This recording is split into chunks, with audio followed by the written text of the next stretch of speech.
terrible location for it. I just have to see what you're talking about. Yeah. I sent an email.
All right. I think Mr. Thompson is on his way in, so we'll go ahead and get started with calling our meeting to order. This is the Scott County Fiscal Court regular business meeting for the 26th of May, and we're glad to have a lot of you here with us, and we're glad to have everybody here with us tonight. But it's a special night to recognize some hard work and achievement with our EMS agency, and really excited to have you all here with us. So, this time I'd like to ask you to join me in the pledge of allegiance. Alan, will you lead us? Allegiance to the flag of the United States of America and to the republic for which it stands, one nation, under God, indivisible, with liberty and justice for all. Thank you all. Ms. Hamilton, will you call the roll? Mr. Hostetler? Present. Mr. Lyon? Here. Mr. Wallace? Here. Mr. Foreman? Present. Mr. Ellison? Here. Mr. Thompson? Here. Mr. Livingston? Here. Mr. Culbertson? Here. Judge Kevin? Present. Come on in.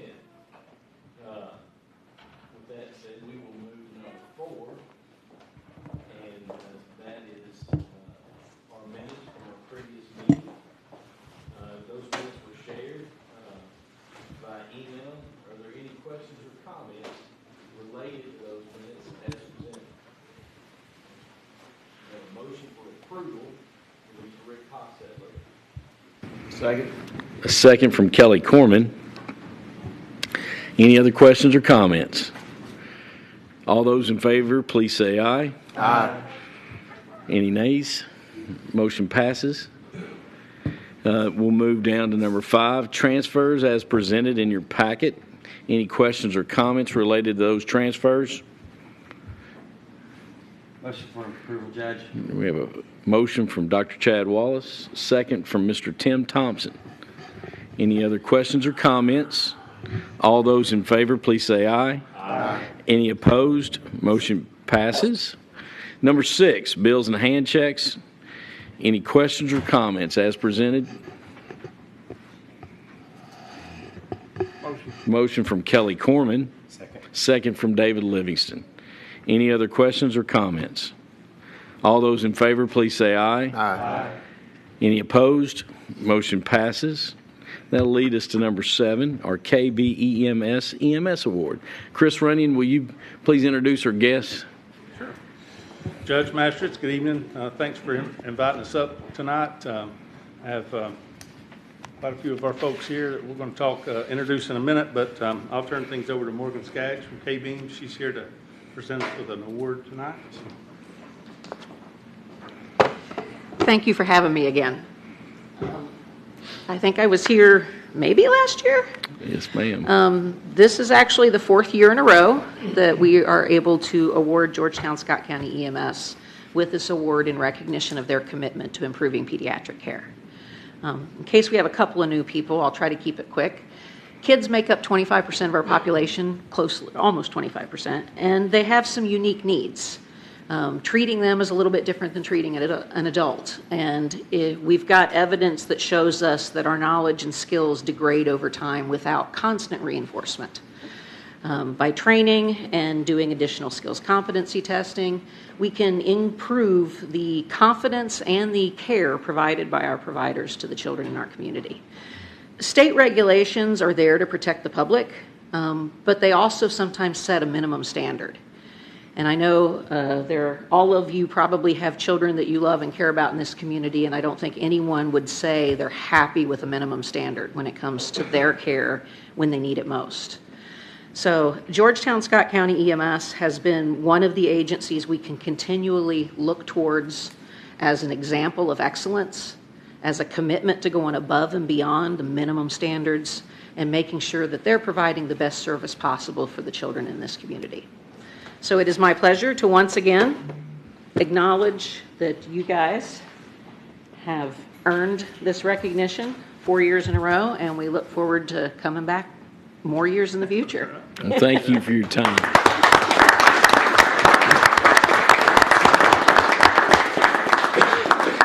Now, let's do this. If you don't care, we want to recognize, and just very similar to, she almost has pretty much stolen my thunder. We really want to take time to recognize and celebrate good things. In a world that so many bad things are going on, let's take a minute and celebrate excellence and people going above and beyond to help our community. And I really do believe that that's what's going on with our EMS and all of our first responders.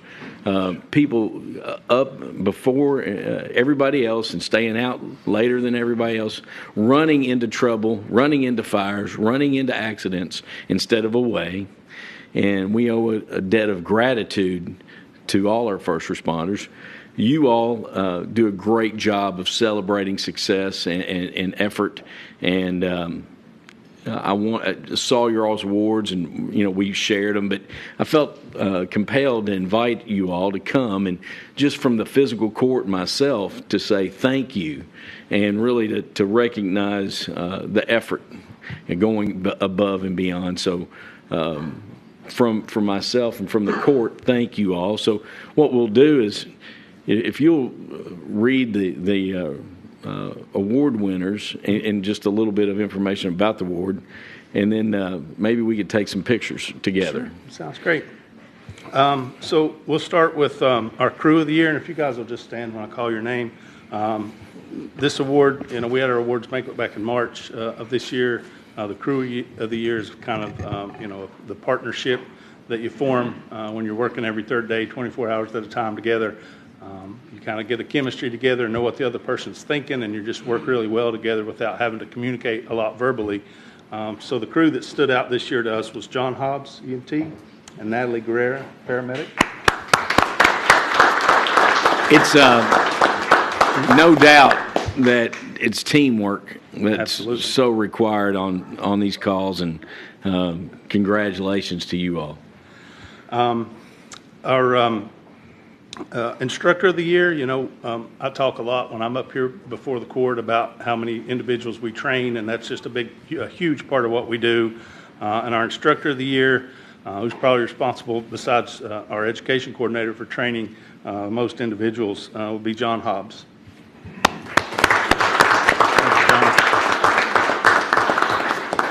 We have a preceptor of the year as well, and that's just somebody that works with our folks in-house and helps orient the new folks and the students that come into the building. He couldn't be with us tonight, but I'll mention his name, Jeremy Oney.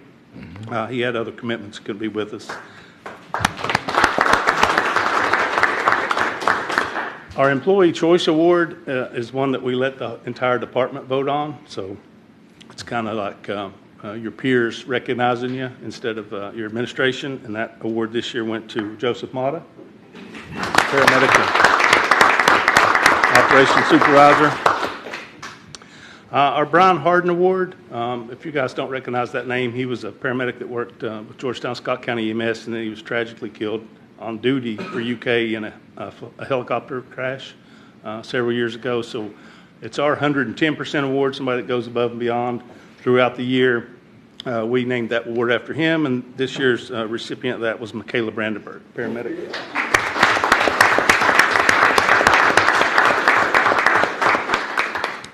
Our Making a Difference Award, pretty fitting this year, went to our education coordinator, John Osterman, who's responsible for all those over 1,000 folks that we got certified and trained this year. Our EMT of the year goes to Adriana Christopher.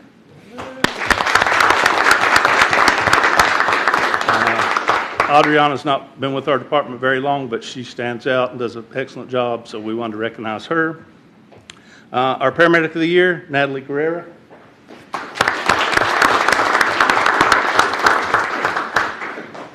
And then our officer of the year on our leadership team. We like to recognize somebody each year that stands out and does an excellent job for us in leadership.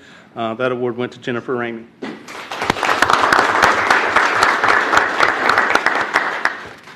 So if we could do this, if you all would take a picture with us, the court, and maybe we can do a group picture, and then we can do a picture with the officer of the year, instructor of the year, and Stacy's going to kill me, but I can talk her into it.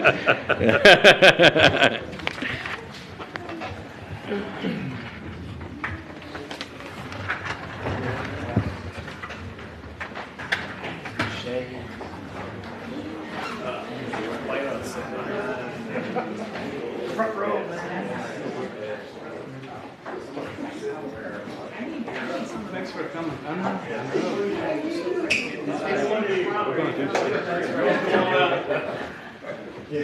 We'll put the nice looking ones in the front.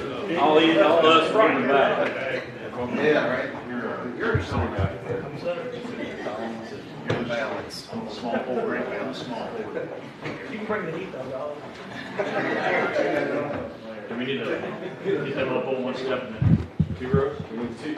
Go back up one step and then we combine or squeeze in and combine a few of you in the front. Too wide?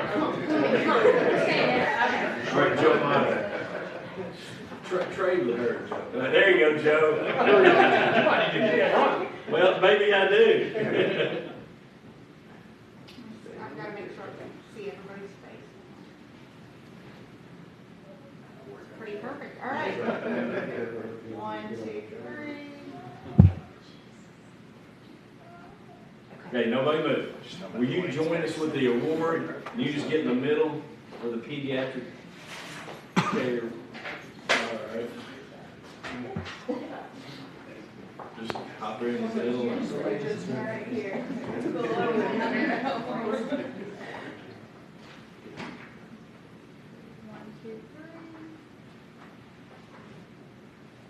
All right, now, you all slide out to this, and like Jen Rainey, you stay. Yeah. And then we'll do, this is the officer of the year. Oh, Chris, you got to stay too, yeah. And anybody else, anyone else, I'll just. Jen, you and. We're hiding. Chris, you need to come down. Does it look all right? It's a little off center, but Yeah. that's Like just my OCD. There you go. Very good. All right, 1, 2, 3. Good. All right, now, we'll do John Hobbs, instructor of the year.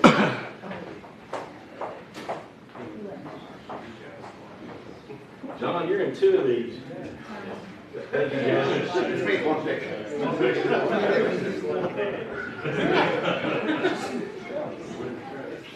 1, 2, 3. And then Jeremy, and then Natalie, paramedic of the year. No.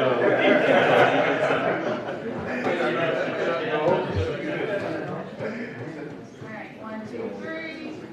All right. Okay. Adriana, you're next, girl. This one makes me awful proud because I've known her. I might have pulled her out of some issues.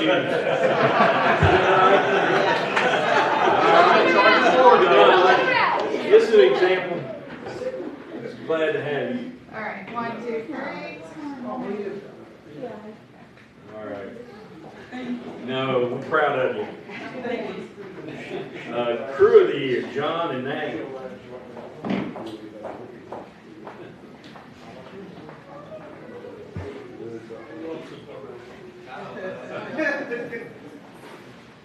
All right. 1, 2. Scoot in just right here, Tim. 1, 2, 3. All right, and then we've got Michaela for 110%. Thank you for. How are you? I know this face too. All right. 1, 2, 3. You starting to feel old, Judge? I am. We've got John here, and John's here for making a difference. So, yes.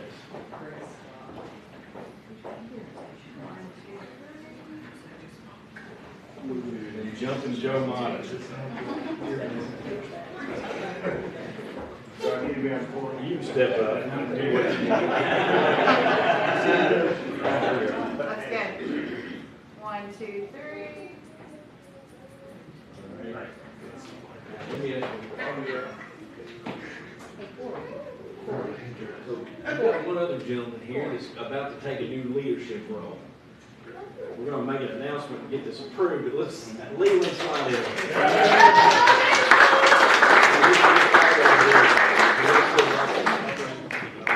Operations supervisor. Glad you have that. Now we got to approve it. This picture is something too.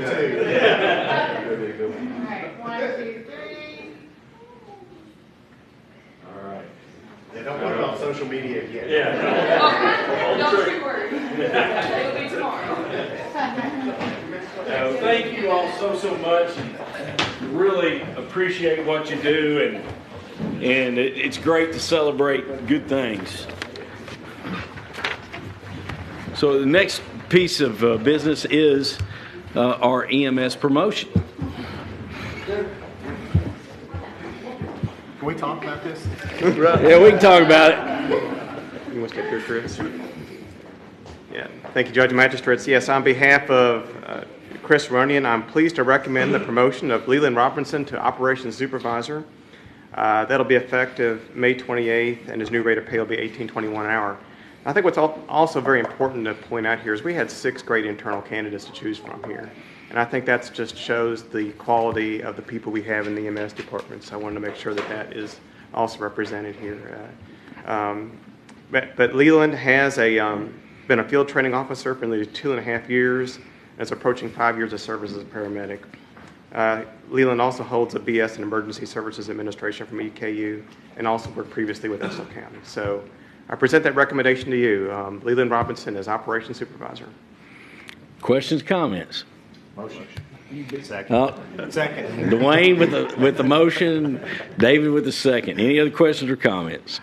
Comment from me would be we appreciate the effort, not echo your sentiment, to have quality individuals in our department and competing for this speaks volumes, and we're glad to have you as part of the leadership team. So, so we've got a motion, we've got a second. Any other questions or comments?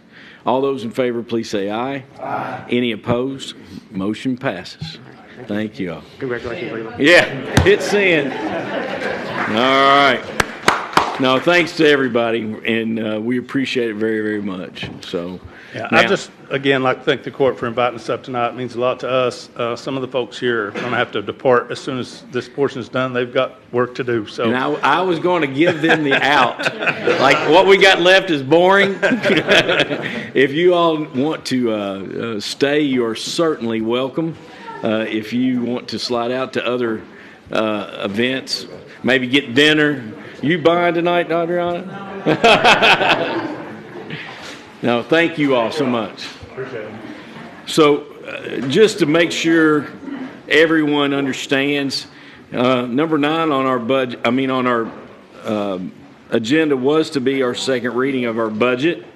However, due to staffer at the Department of Local Government that reviews budgets, reviews our budget, having some health complications with COVID, budget could not be approved in time to have it done tonight.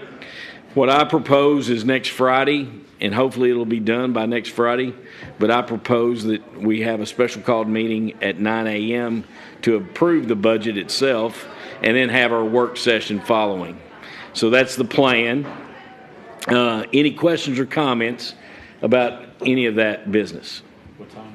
9 a.m. before our work session. So if there's none, we will move forward and have a second reading of Ordinance 2205, Homestead Parking, second reading. Cam, do you have that? I do have that, Joe Pat. Cam, you are muted.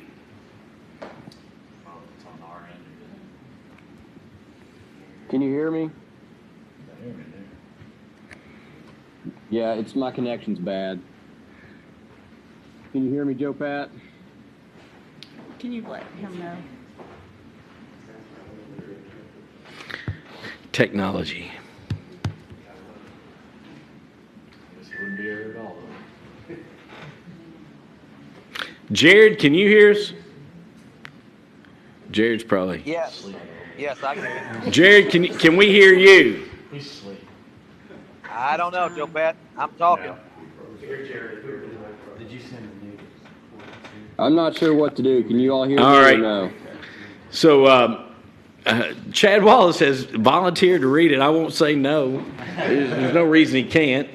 So go ahead and read that, Chad, if you don't care. An ordinance prohibiting parking on certain streets in the Homestead subdivision. Whereas some citizens of the Homestead have requested that the Scott County Fiscal Court prohibit parking on some of the streets in the subdivision, whereas the court has considered their request and found it is in the best interest of the citizens that reside in the subdivision to prohibit said parking. Now therefore be it ordained by the Scott County Fiscal Court. Number 1, there should be no parking at any time on the following streets. Well, I think we changed that. I might be on the old ordinance. Yeah, let me read that. There should be, I think it's one-sided. It should be one-sided parking. That's what Randy had to change. On the designated, or no parking on the designated side of it, so it should be one-sided parking. I think Randy was supposed to make the changes. I think that's what he sent me, but Okay. it might be somewhere else down the line. Okay. I'll read it as is.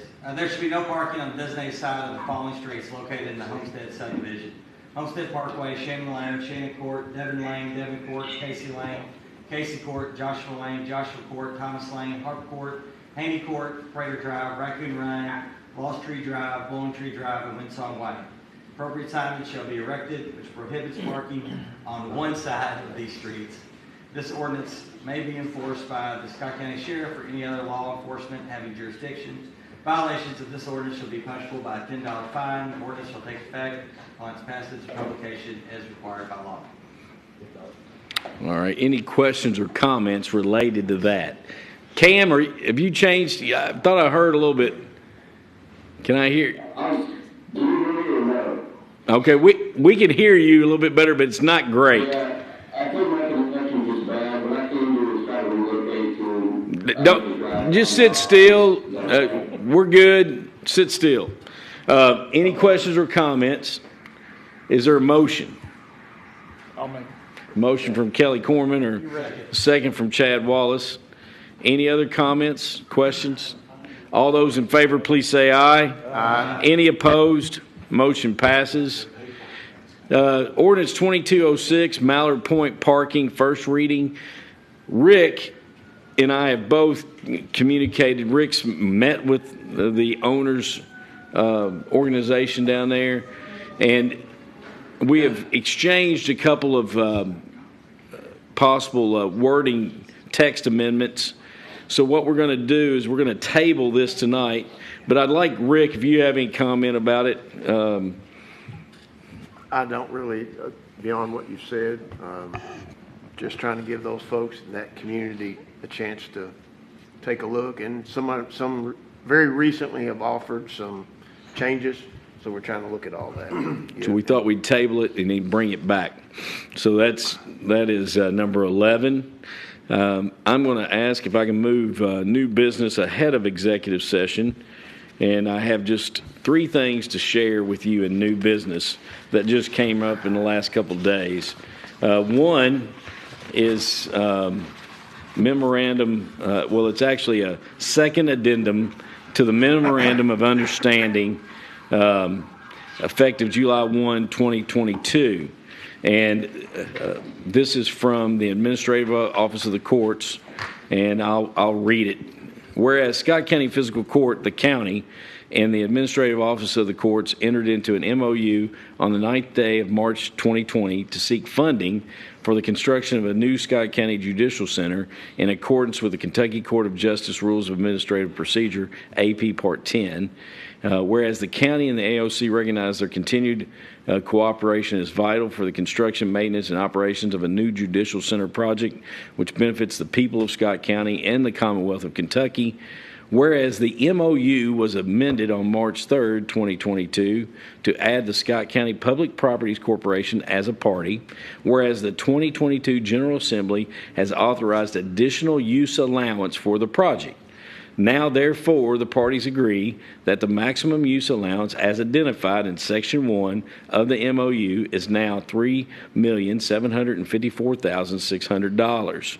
All other terms and conditions remain the same. Witness the agreement of the parties attested by their signatures, and you're authorizing me to sign this. The director of AOC will sign as well, and just would entertain any questions about this. But it's positive because everyone knows the challenges that every construction project is experiencing with supply chain and increased prices. Any questions or comments? And that's kind of what they're trying to cover, is that Right. increased prices. And all, I think there's 13 projects across the state, and all 13 projects got an adjustment. I just need a motion to accept. Second. Any other questions or comments? All those in favor, please say aye. Aye. Any opposed? Rick? The next thing, and I'd ask John Ward to step forward. Well, no, I'm going to ask Sheriff Hampton to step forward, and we'll go with John second.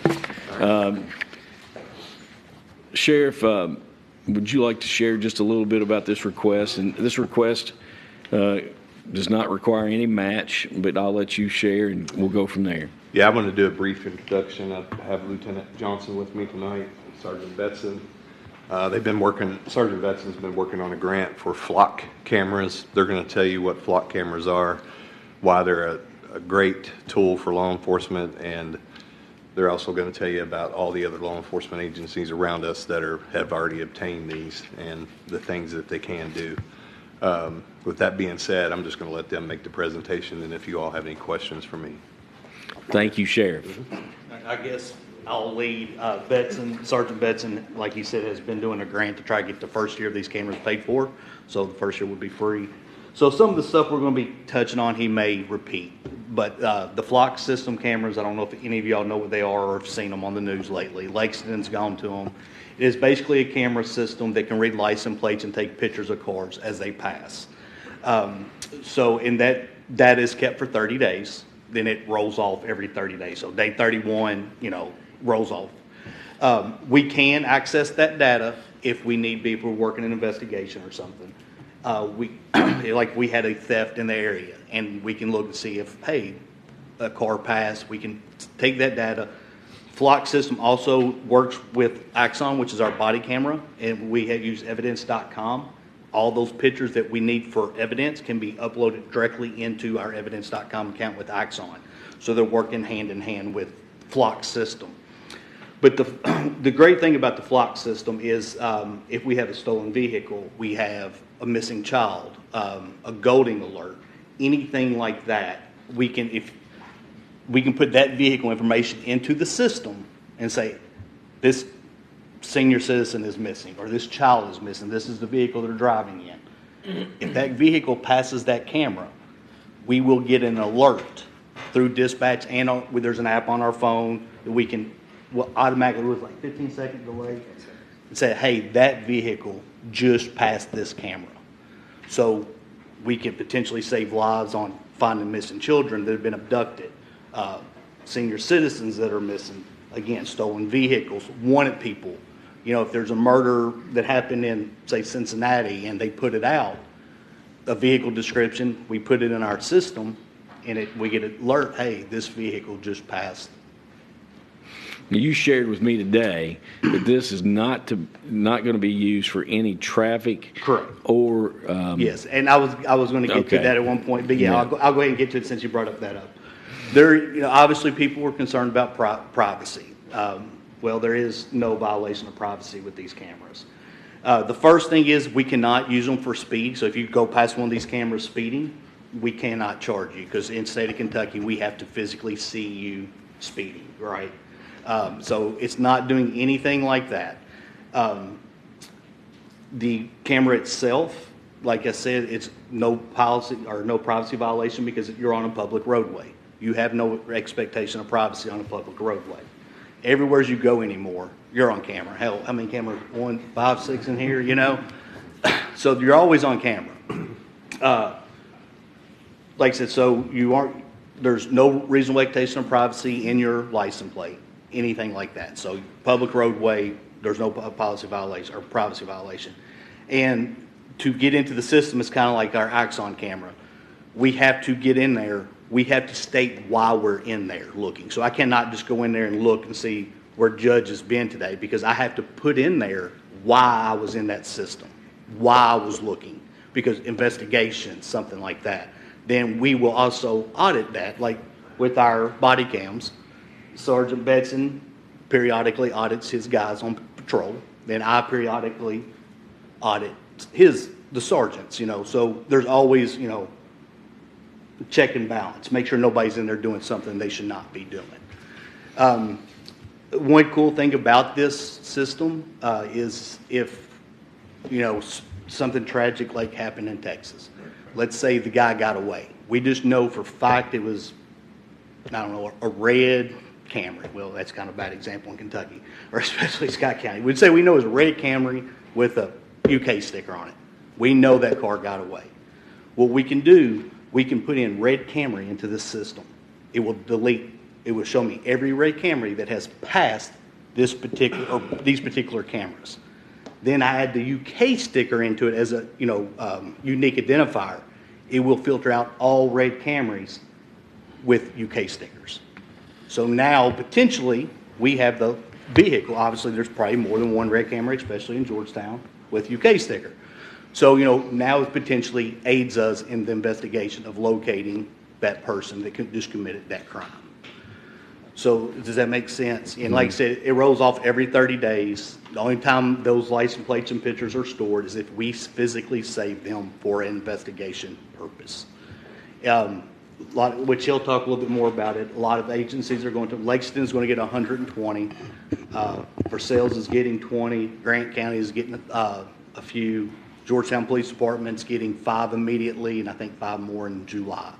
So they'll have 10 up in our city, in the city limits. Obviously, we're going to place ours in the county, but we are working with Georgetown Police Department, and if we get this passed, to work together. The system itself, once we have a camera, we have access to every camera nationwide, their data. So if we put something in the system and say the vehicle went to Louisville, we put it in there, Louisville's going to get an alert. Hey, Scott County Sheriff's Office put this vehicle in for child abduction, robbery, anything like that.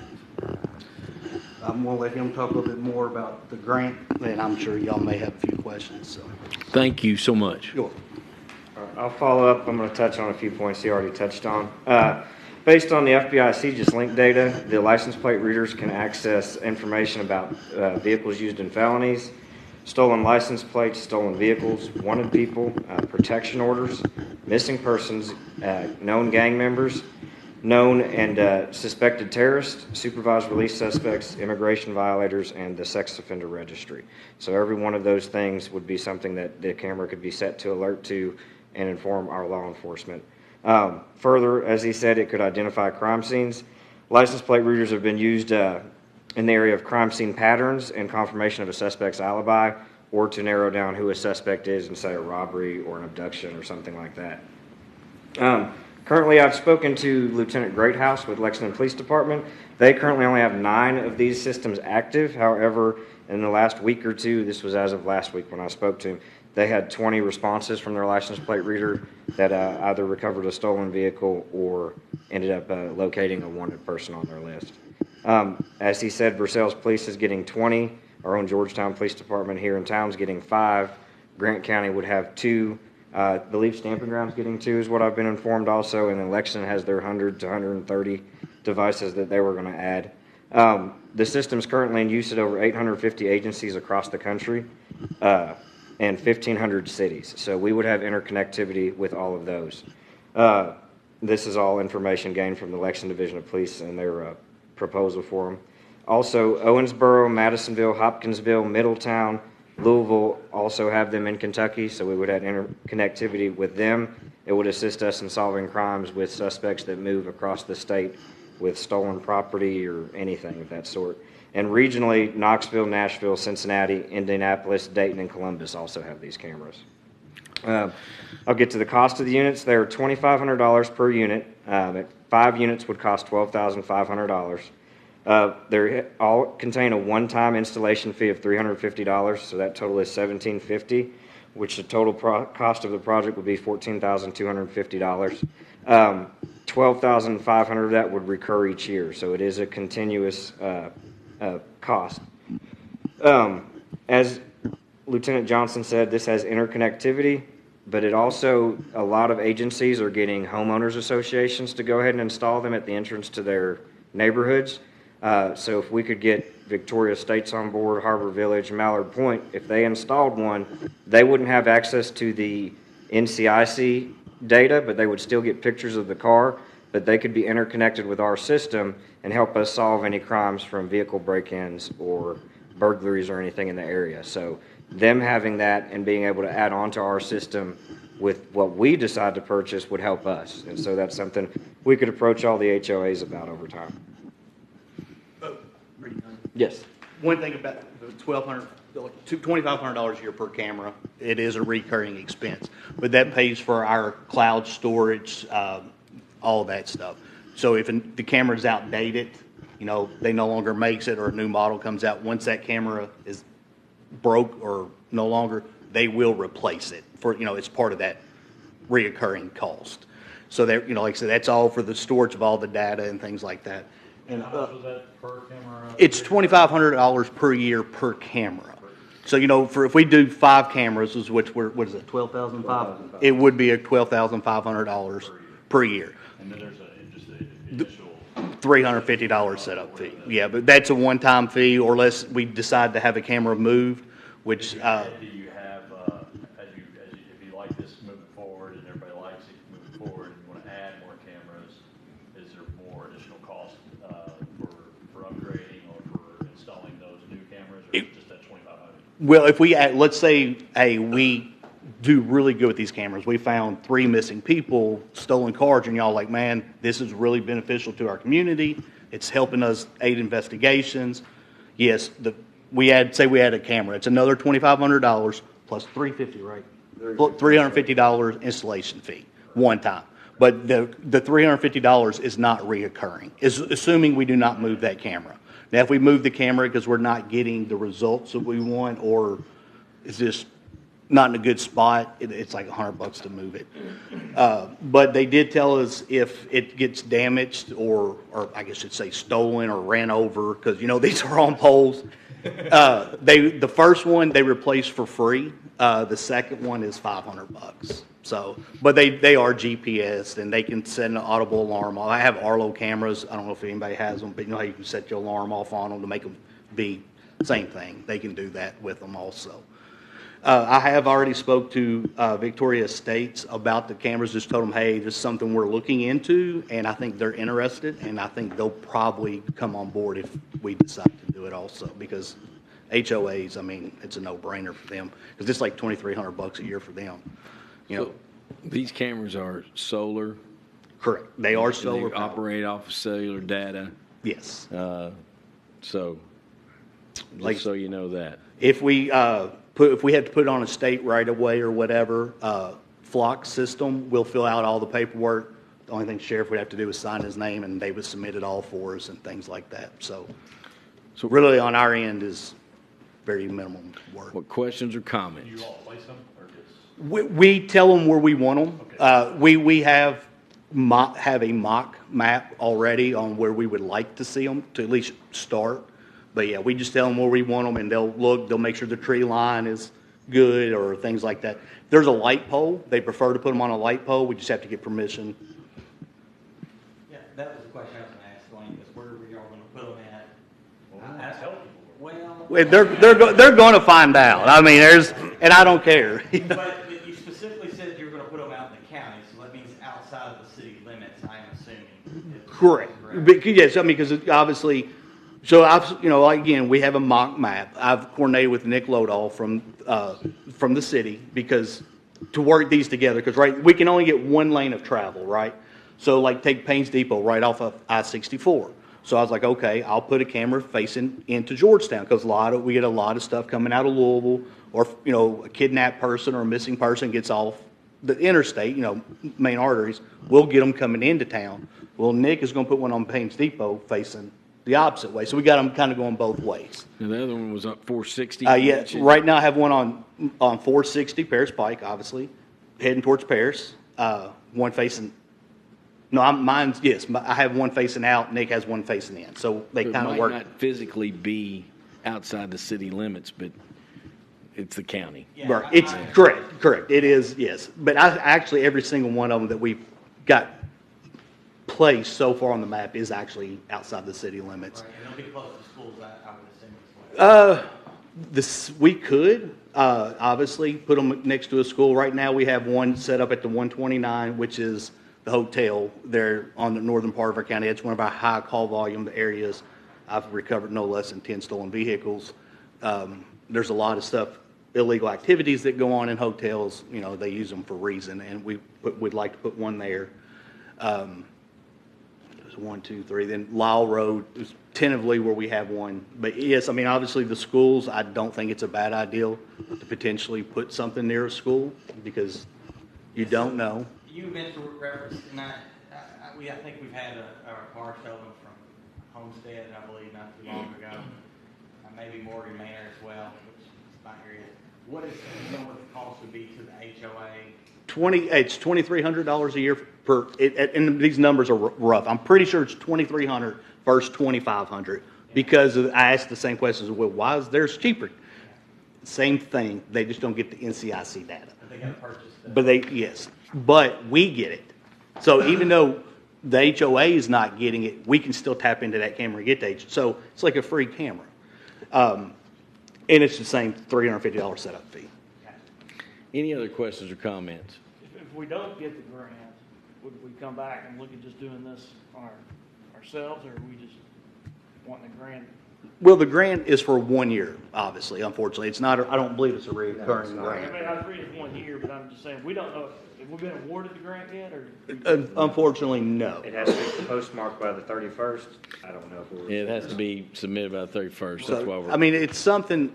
Even without the grant, I think it's something that's beneficial to our community. That's the reason why I'm asking. You know. I'm in favor of doing it, but hopefully we get the grant, and I guess if we don't, we'll just come back and. If we don't, we'll come back and bring it back. Right. And Jeremy, what do you think the lifespan of a camera would be? It doesn't matter because if it breaks, they'll give us a new model. He said now when a new model comes out, he said we're not going to go out here and give you a new camera. He said we're going until your camera breaks. You're keeping that old camera, which is fine. Then they'll replace it. Any other questions? Rick Hostetler. So how many are you shooting for with this We're grant? requesting 5 at this time. I mean, I think eventually we may ask for more, and I think you all would be happy to give us more if it produces the results that we think it can Well, produce. I know that in the district that I serve, which is the northern part of the county, there's been a lot of farm trailers, which those are not cheap. Yes, exactly. Stolen recently, and in the last year or so, Yeah. I've been hearing about it from different guys. And of course, I think they leave the county and never seen again, I guess. But I guess if you got one up that way somewhere, that's a potential to help even. Exactly. I mean, obviously, I would love to have 20 of these across, but obviously, I can't be. We got to put them where we think, because like Paris Pike, in my opinion, and our data says, and that you're 100% right. We have a lot of trailers stolen up there. Most of them are stolen on the, was that west or east? They've been west. East side, whatever side of the county that is, towards Paris. That's where most. So that's why we was like, all right, that's where we want to put one eventually, or one of our first places. But yes, you're right. Northern Scott County, him and I spoke today. I would like to have one around the 136 eventually, somewhere's in that. Obviously, if they don't pass the camera, they don't pass it. It is a tool. Just because they passed it, don't mean they're doing something wrong or they're a suspect. But it is a tool that could benefit us. The one on Paris Pike, if we want to move it up in his area. Yeah, nothing set in stone. Yeah, so we could just pay the $300, $350, and have it. Correct. Yes. They said they yes. move it once for free. So. And like I said, I done it 4. If we do the 5th one, actually, I think that's what him and I were talking about. 5, yeah. Put the 5th one in Sadieville. So, and going back to that, say, for example, the trailer has a plate on it or anything, we can type that in the system, and if it goes to any of these other cities and they have the flock, they're going to get alert. So even if we don't recover it here, it may get recovered elsewhere because of how widespread the system is. This is maybe a little off the subject, but maybe not. So you're talking about those special markings. A guy would probably be smart to do that to his trailers. Yes. The last person I heard from was 3 or 4 months ago from down on the Skinnersburg area. Mm-hmm. They had a trailer stolen, and I told that person, I said, well, and they already had contacted you guys, but I said I'd be running up and down through there, seeing if anybody's got cameras on their homes. I mean, a lot of people do. Exactly. I don't know if they did that or not, but we have actually solved some. Actually, Victoria. Remember, it's been 7, 8 years ago now. Victoria Estates had a bunch of trailers stolen. Well, their surveillance is what broke. As soon as I seen the vehicle, I'm like, oh, that's Michael Workman's vehicle, So, and that's how we broke it open. But yes. Any other questions or comments? Is there a motion? I'll make a motion. Motion from Dwayne Ellison. Is this a resolution? This is a resolution. Somebody needs to read it, yeah. Well, I'll read it. David, if you'd read it. It'll be resolution 2206. 2206. I borrow your pen. Yes, my mic is always on. Hot mic. hey, David, Cam's smiling. He's wanting his first assignment here. Are you available? Yeah, I don't know if my technology works. Oh, you sound great. Go ahead. He doesn't have this. Oh, you don't have the resolution? I'm sorry. I'll take it. No, he actually has it. Oh, you do have it? Yeah. Okay, go ahead. All right, I'll try. Sorry, David. Sorry. All right. You all. This report. All right, go ahead, Resolution Cam. number 22 dash. Is it working or no? Yeah. Yes. Okay, sorry. All right, whereas the Scott County Sheriff's Office desires to apply for a grant through the 2022 Department of Homeland Security Grant Program as administered by the Kentucky Office of Homeland Security, and whereas the Scott County Fiscal Court has considered said request and finds that the application would be in the best interest of the citizens of Scott County, now therefore be it resolved by the Scott County Fiscal Court as follows. The Scott County Fiscal Court hereby approves the request of the Scott County Sheriff's Office to apply for a 2022 Department of Homeland Security grant as administered by the Kentucky Office of Homeland Security.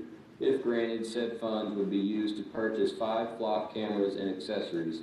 The estimated cost of said equipment would be approximately $14,250, with the grant covering 100% of that cost. So resolved this 26th day of May 2022. So we've read the resolution. We've got a motion. We've got a second. Any other questions or comments? All those in favor, please say aye. Aye. Any opposed? Motion passes. I would just say if you don't get the grant, come back. I appreciate it. Thank you all. Thank you. Thank you all, and thank you all for what you do every day as well. Efforts, appreciate it.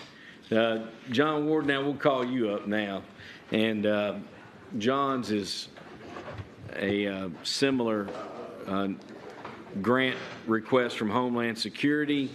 There is no match requested with this grant, but I'm going to let John share the rationale. Okay. Thank you, Judge, Magistrates. What we're looking for is to purchase 10 portable radios. We're kind of, pretty much all our staff currently has one, but we don't have any like extras. And what we're looking for is to have a bank of radios that we would carry on a battalion chief's truck. So when we get on potentially a large scale incident, and we have mutual aid companies coming in that maybe doesn't have the capability of talking on our P25 system, we could hand them a radio and they would be able to communicate with us. So again, we would just basically purchase 10 and supply those on our battalion truck. Correct, yeah, yeah. Well, we could have that one as a spare while the other one's being fixed, yeah. 100%. Motion? Second. So we got to read the resolution. Cam, will you read the resolution? I'm ready. A resolution approving the application by the Scott County Fire Department for a Homeland Security grant. Whereas the Scott County Fire Department desires to apply for a grant through the 2022 Department of Homeland Security Grant Program as administered by the Kentucky Office of Homeland Security, and whereas the Scott County Fiscal Court has considered said request and finds that the application would be in the best interest of the citizens of Scott County, now therefore be it resolved by the Scott County Fiscal Court as follows. The Scott County Fiscal Court hereby approves the request of the Scott County Fire Department to apply for a 2022 Department of Homeland Security grant as administered by the Kentucky Office of Homeland Security. If granted, said funds would be used to purchase 10 L3 Harris XL 200P portable radios. The estimated cost of said equipment would be approximately $70,616.50, with the grant covering 100% of that cost. So resolved this 26th day of May 2022. So we have a motion, we have a second. Any other questions or comments? All those in favor, please say aye. Aye. Any opposed? Motion passes. Thank you all. That is all the new business that I have. Sheriff Hampton, do you have new business? Just in the interest of getting this in, can you sign that resolution tonight? Just did it. John, will you take this one as well? John's going to take theirs. Thank you, Sheriff.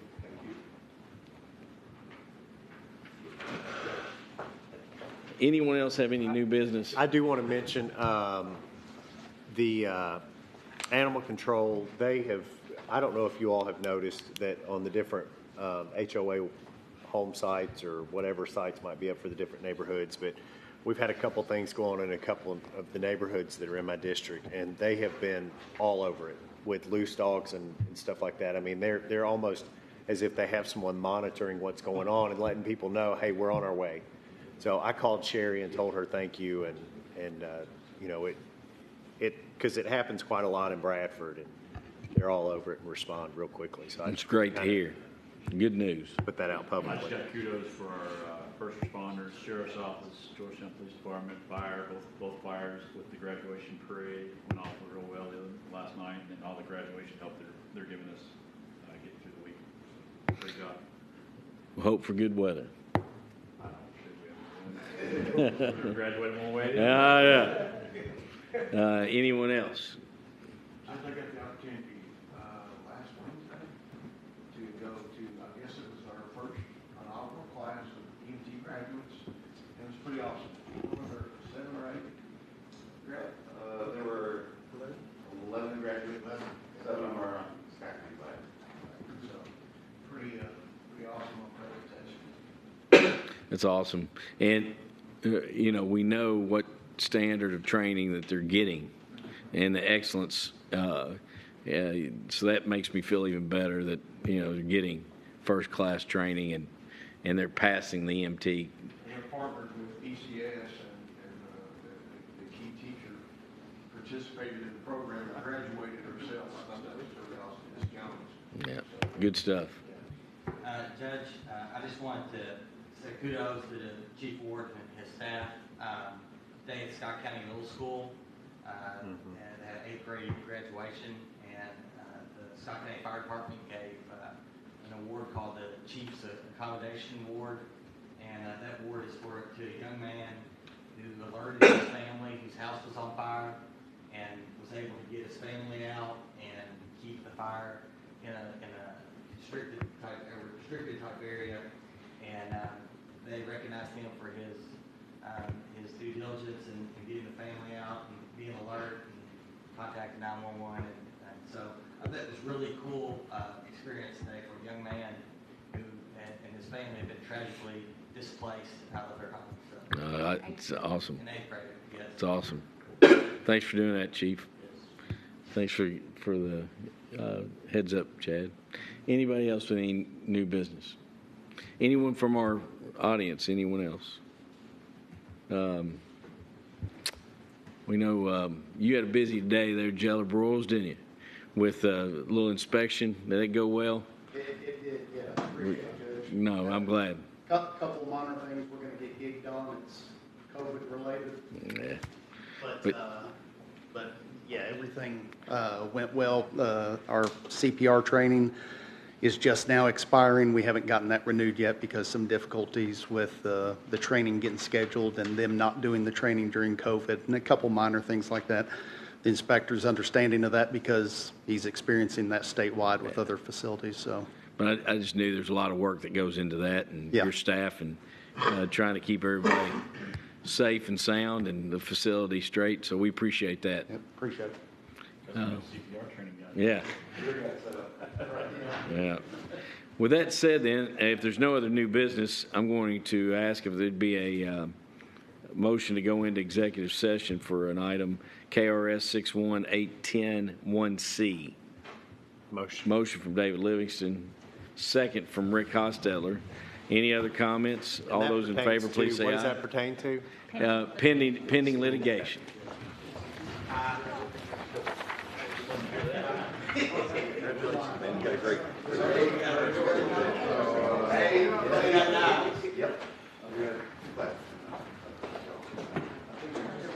Who you got here with you?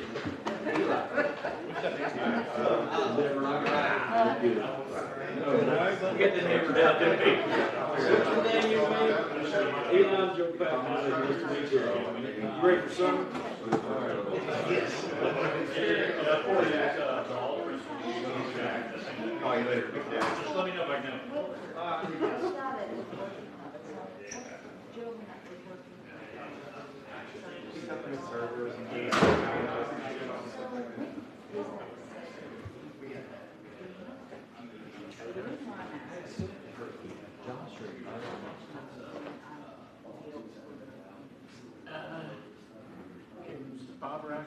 Yeah, they're struggling with, fiscal pay doesn't play well. I feel bad because I had told her, unless he's talking to somebody else, but I had. So y'all been probably holding legal grass? Well, we're still, we're kind of, we're in a same clause too, because. See, I could begin on that. So, we're kind of thinking hold off a little bit until we get that and get the other one out. It's a weird now, we appreciate it. Yeah, so it's no hurry. I mean, we've not gotten close to, Michelle, you sign those checks? Because grants. Are you serious? I can be here at 6:30. Take them home with you. Heck no. Crazy. Don't you laugh over the room? He knows I'm funny and it makes sense. It doesn't make sense. Yeah. At all. You're gonna get on it first thing in the morning? Like everything else.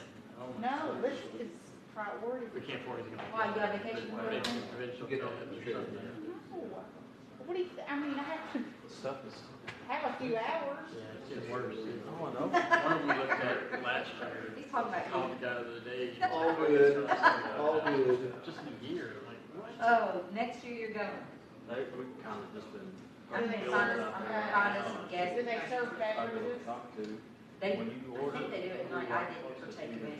Yeah. They have a party. What's wrong with you? That's crazy. What?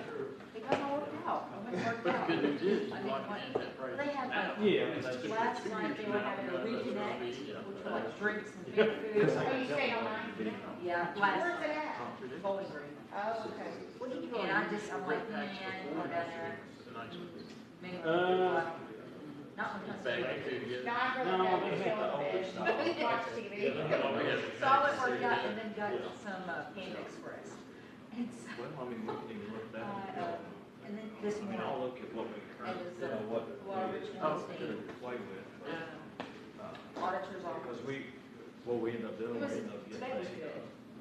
I went and had the FBI. So we got because we just don't know where to go. They ought to, Did you? they just don't have to divide it up better to where your interest, they, I get some new comics, it's not. it's all over the place. Like, what, you don't want to go there for the FBI part. Well, it's about, the FBI part is about, So as soon as that gets done, we'll be ready to get up there. fraud activity. Oh, so it is related. It's all treasury, okay, finance space. It's gonna be interesting. Place to. Yeah. I did talk to French. somebody at Lexington the other day, It's, and I'm gonna get. Is that a fiscal? He said that, somebody up there had some kind of so connection I will vote. and got really a bunch. So I'm gonna, when we ever start going into that, I'm gonna, whoever that was, I'm gonna get with them and figure out what they, who they, you know, talk to. I felt bad a couple weeks ago, I missed somebody sent me, did you see that auction? I think it's a problem though, I mean, And I don't I was know. able to pull it up, it We're already guessing. expired, I got auction. Go to guess. But I think this is. And some went for like $300. I think. Could have bought a couple of those. Is the goal here is we're trying to move the Yeah, server. and they were talking about auctions, selling them off, but. That's the goal. That's You what- know what, that's what I Joe said. need, Yeah. more quicker response. So I'll do it until that gets happening. And you can just keep it. Yeah, because you can, But as long I'm as the okay server stays in that room, as long as the server stays in that room, you're good. Well, it hasn't always served as a reason. Well, it doesn't have to be the server, but Because right now, we it's can't not reading even. off the server, it's reading off the, because I have access to actually get it from the desktop, something that's not on the server, I can have access to it. See, I can access the server, but I can access the net. You have that already, that will yeah, but it's very limited more. I think they caught on what people were doing, so it might.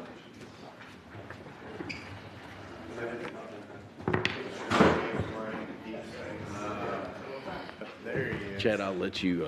All right. Thank you all. Is there a motion to come out of closed session? Motion. Motion from Dave Livingston, second from Kelly Corman. All those in favor, please say aye. Aye. Any opposed? We are out of closed session, and let the record reflect there was no action taken. Dr. Wallace would like to make a request of the court as we get ready to adjourn, possibly have a moment of silence. Yeah, I would like for us to adjourn our meeting tonight in memory of those people who perished in Texas, the students and the teachers, and just the delicacy of that whole issue. It's troubling our nation and it's troubling me, and I just thought that it would be appropriate that we have a moment of silence as we leave our meeting and adjourn our meeting tonight. If you all would join me in a moment of silence.